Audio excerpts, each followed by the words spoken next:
Good afternoon, everyone. Sainsbury in the UK closing all of its meat, fish, and deli counters permanently. Commercial sales to China 7x and Venezuela 3x what they were last year.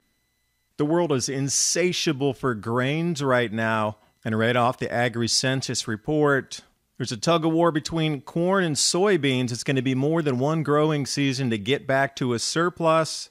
They're now admitting global reductions in output levels. Such is the demand of our planet, including China, that we have to tap another 3 to 5 million hectares, which is 10 million acres, somewhere in the world, on top of another 10 million acres that China will demand. Oh wait, the Time magazine Great Reset shows us exactly where that area will be, the Sahel of Africa. Wait, how did that Parendev Motor get in there showing you how magnets spin using the Earth's magnetic field to generate free electricity? A new survey reports an overwhelming 85% of Americans believe that at least one tech company is spying on them through their apps on smartphones. Using a good VPN helps you prevent advertisers from creating profiles that track you. You can head over to virtualshield.com, and in the download tab, I'm going to choose Firefox and click Install Now to add the Virtual Shield add-on. It's just that easy. And get started with your free 30-day trial. Install it, click Connect. You'll see the shield turn from red to green, and you'll see how from my initial service provider I was able to even change my IP. Virtual Shield Network protected. And for the month of November, you'll get 50% off during the Black Friday celebration. The link's in the description box below, and now on with the video.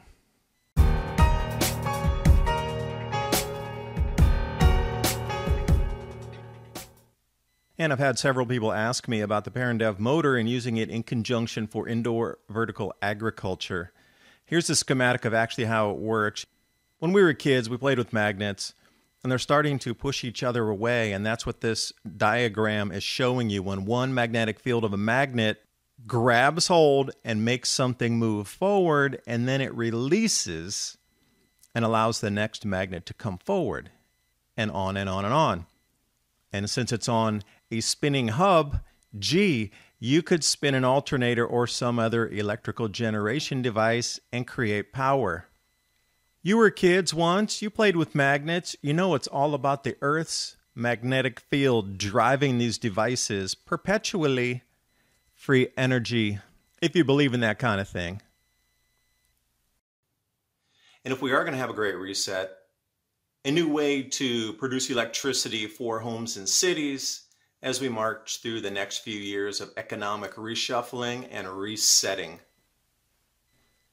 Now this headline right here, Sainsbury cutting 3,500 jobs, really wouldn't make you even blink. Corporations are always laying off mass amounts of thousands, tens of thousands of people. This is just another headline in a bevy of headlines that you've already lost the shock value of. But where the shock value comes from in this, they're closing all of the meat, fish, and deli counters permanently. One thing noted in the article here about people who would go in and buy, they could buy the exact amount they wanted down to the gram. For those of you in the U.S., down to the ounce. Now, these stores are going to force you to buy whatever size they deem you should be allowed to buy. You no longer have a choice of how much you want to get, unless you buy another pack, but oh wait, those might be rationed. You see where we're going? And I did dig up this chart here in one of the articles, the share of UK grocery market. Now Tesco, obviously number one there, but Sainsbury number two. Now, you have second highest market penetration and market spend in the entire UK, yet they decide to pull one of their most lucrative ends of the store. Really? That just doesn't make sense to me. And again, how many excuses can they give?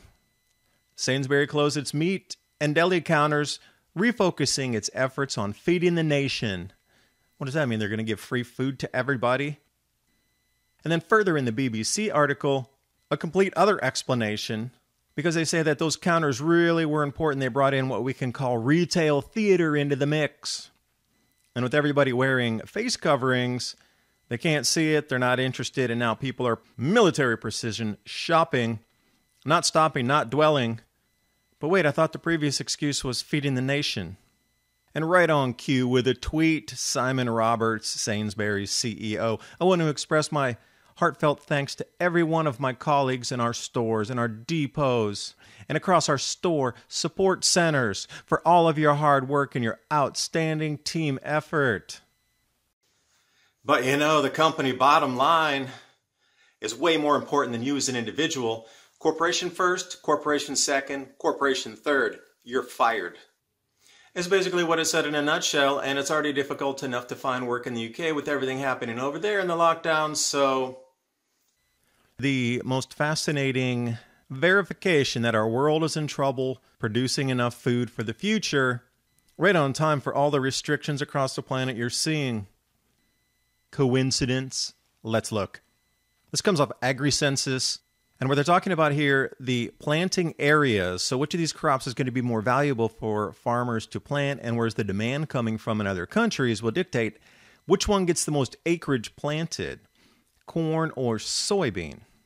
And between the surging global demand and the Chinese depleted stocks because of the biggest floods in at least 200 years, this is driving a clash between both of these grain staples. Now, you can read more about that at the Global Grains Geneva conference, which I'm still digging into right now to see what kind of nuggets I can pull out of there.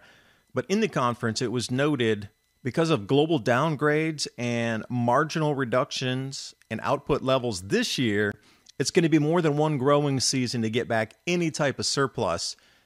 So we've run into, there is no more surplus being grown. What's grown is what's consumed right now.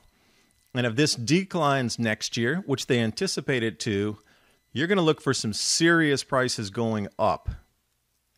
And one of the most important points and takeaways, even though it's just a few words, strong global all-around demand, not only driven by China. It's going to cause world stock levels to shrink because the demand is from everywhere, not pointing to one single country. So what does that mean in reality? So if we look at the EU and the UK, wheat exports down 24%. Strategy Grains, European Agricultural Consultancy, expects next year's plantings to rebound at 9% because it was down at least 9% this year due to drier conditions. And they're saying, oh, it'll be better next year, more favorable planting. I will say grand solar minimum, I don't think so. Moving over to Argentina, wheat production forecast at least 1 million tons down. Brazil, record cold this year, incredible damage to their crops. This is just an initial assessment of how it's going in the southern hemisphere. And then the USDA forecast China will import 13 million metric tons of corn from suppliers, nearly double last month's estimate of 7 million tons. Now you have to remember that China experienced the largest all-encompassing floods in at least the last 200 years. Grain depots wiped out. Not able to plant, incredible losses at Prevent Plant in the United States. And we've seen in 2017-18 with those floods in Nebraska, all-time highest Prevent Plant ever. Well, the same thing would be going on with the highest losses ever in China. And then insult to injury, the typhoon that ran up into Heirloom, and everywhere you look, from the southern area, Pearl River Delta, rice-growing regions to central, which was flooded to the point of entire cities of millions not being able to get shipments of food in, all the way into the northern regions up near the North Korean border. You can see why there's such an insatiable demand. China has to make up for not only what it had stored, but what it's going to need. So now there's a double parabolic increase in need for Chinese imports. They're going to gobble anything and everything on the planet. And if we dive over to the U.S. Wheat Associates Commercial Sales Report, the full list of countries I've linked in the description box below. I just cut out the ones I wanted to highlight here. China, 724% increase over last year. Now this is for all wheat deliveries. And if we look at Venezuela, they're up 335%, or a 3.3x. Even looking at total demand, it's up 2 million metric tons from last year.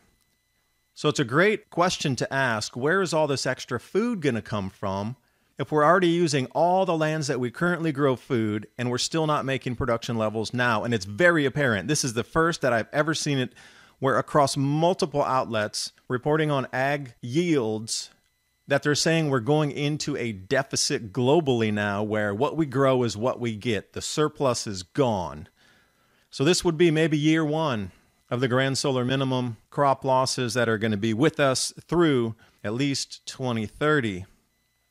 And the corn soybean clash article talks about tightened stocks, but the most important thing at the bottom was that means we have to tap another 3 to 5 million hectares. Now remember, for those of you in the U.S., 2.4 acres approximately is a hectare. So multiply 2.4 times 5 million, and we're looking at least 11 million acres for that. That's just for the rest of the world. And then ongoing and on top of that, another same 5 million hectares to support China. Total, we're looking at 10 million hectares. Now multiply, and you're looking at another 25 million acres that they need to start growing immediately to meet our world's food supply needs. 25 million acres. Really? Where's that going to come from? The Great Reset in Time magazine already tells us. Notice the area that's pulled out. The engineers are there. Those that are planting trees are there. The economists are there. The scientists are there to choose the right species for that area. It's all right in front of you. This is what the Great Reset is about your ability to access food, choose the food you want, have the jobs you want, the economy, all going to be now sort of reset into your told what you can have or not, rationed. Moving forward, the Sahel is the focus here. And those of you following my channel know I talk about this area being a focal point for new growth and a new grow zone or an area on our earth where we can grow crops. And imagine that. They need 25 million acres.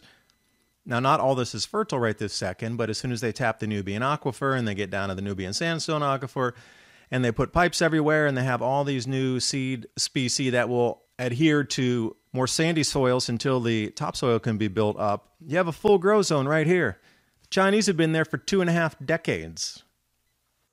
And then to unite it all, you're going to need a stable coin, cryptocurrency, one that has a value of one, a unit of one that's spendable in any of these countries, or Africa, or the world as a global stable coin, probably running on RippleNet, Algorand, and USDC, at least so far in my research, what I've seen and how this is all going to connect. Global stable coin, African stable coin. You could pay in any country with the same value, and that's what the reset's about too. The financial reset is going to bring us into central bank digital currencies, stable coins, and everything cryptocurrency as well as blockchain. New areas on the planet being grown, your ability to access food, rationing, and the whole reset. You're already seeing it, but we're just at the cusp. There's going to be a slow trickle in. The retraining needs to continue. There needs to be a few more things accomplished. And then from what I've researched and all the talks I watch, the finance is next. Coming in January-ish at the end and starting and progressing where you'll hear about it more and more in the media at the end of January. So how prepared are you for these emergencies? How much food do you have? You see, food is such a critical issue of all of this now. So it would be a good idea to get some storable foods and put them aside. Because by all accounts, this is going to be far cheaper buying it today than next year. 2-week or the 4-week emergency food supply, Adapt 2030, and my Patriot supply. The link's in the description box below. It's a great way to support the channel. I do appreciate you watching. Hoping you got something out of the video, and I'll see you next time.